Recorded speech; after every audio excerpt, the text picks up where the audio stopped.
ఆంధ్రప్రదేశ్లోని పలు ప్రాంతాల్లో బంగారు గనులు వెలుగులోకి వస్తున్న సంగతి తెలిసిందే. ఇప్పటికే తుగ్గలి మండలంలో బంగారు గనులు ఉన్నట్లు గుర్తించడమే కాక అక్కడ తవ్వకాలు ప్రారంభించారు. ఇదిలా ఉండగా తాజాగా జియోలాజికల్ సర్వే ఆఫ్ ఇండియా అధికారులు కర్నూలు జిల్లా ఆస్పరి మండలంలో కూడా బంగారం గనులున్నాయని ప్రాథమికంగా నిర్ధారించారు.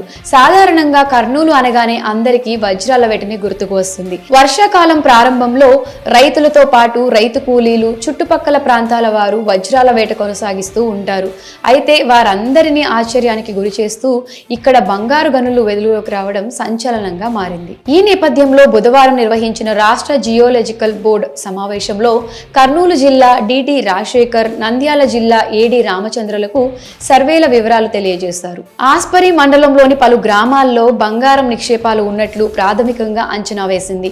అక్కడ లభ్యమయ్యే బంగారం, ఖనిజ నిల్వల పరిమాణం, నాణ్యత, ఎంత విస్తీర్ణంలో ఉన్నాయి అటువంటి ఇతర అంశాలను నిర్ధారించడానికి వీలుగా సమగ్ర సర్వే చేయాలని జిఎస్ఐ అధికారులు నిర్ణయించారు. ఇక తమ గ్రామంలో బంగారు గనులు వెలుగు చూడడంతో ఆ ప్రాంతం వాసులు హర్షం వ్యక్తం చేస్తున్నారు. అంతేకాక ఆస్పరి మండలంలో బంగారు గనులు వెలుగులోకి రావడంపై ఈ ప్రాంతాల్లో తవ్వకాలు చేయడం లాభదాయకమా కాదా అన్న విషయాన్ని కూడా తేల్చనున్నారు జిఎస్ఐ అధికారులు.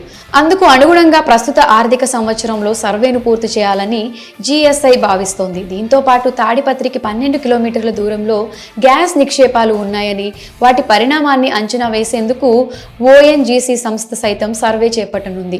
అలాగే ఏపీలోని జొన్నగిరి ప్రాజెక్టులో వచ్చే ఏడాది చివరి నాటికి పూర్తి స్థాయిలో ఉత్పత్తి ప్రారంభించాలని భావిస్తున్నారు. ఏడాదికి 750 కిలోగ్రాముల ఉత్పత్తి సామర్థ్యం గల ఈ మైన్లో వచ్చే ఏడాదికి చివరి పూర్తి స్థాయి ఉత్పత్తి ప్రారంభమయ్యే అవకాశం ఉందని అన్నారు అధికారులు. ఇక కర్నూలు జిల్లా తుగ్గలి మండలంలోని జొన్నగిరి, ఎర్రగడ్డ, పగిడిరాయి గ్రామాల్లో బంగారం గని విస్తరించి ఉందని జిఎస్ఐ అధికారులు తెలిపారు. దీనిని జొన్నగిరి గోల్డ్ ప్రాజెక్ట్ గా పిలుస్తున్నారు. ఈ గనికి 2013లోనే అనుమతులు వచ్చాయి. బంగారాన్ని తవ్వి తీయడానికి అవసరమైన ముందస్తు పనులన్నీ పూర్తి చేయడానికి 8 నుంచి 10 సంవత్సరాలు పట్టిందని వెల్లడించారు అధికారులు. ఈ క్రమంలో ఎన్ఎండిసి రాష్ట్రంలో బంగారంతో పాటుగా అనుబంధ ఖనిజాల తవ్వకాల కోసం గనులు కేటాయించాలని ఇప్పటికే దరఖాస్తు చేసుకున్న సంగతి తెలిసిందే.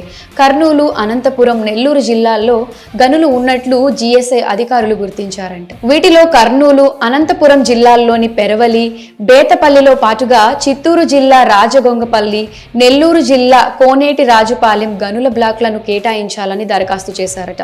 ఈ గనుల్లో బంగారంతో పాటుగా అనుబంధ ఖనిజాలను తవ్వుకునేందుకు అనుమతి కోరినట్లు సమాచారం. మొత్తం మీద ఏపీలో బంగారం గనులు వెలుగులోకి రావడం చర్చనీయాంశంగా మారింది.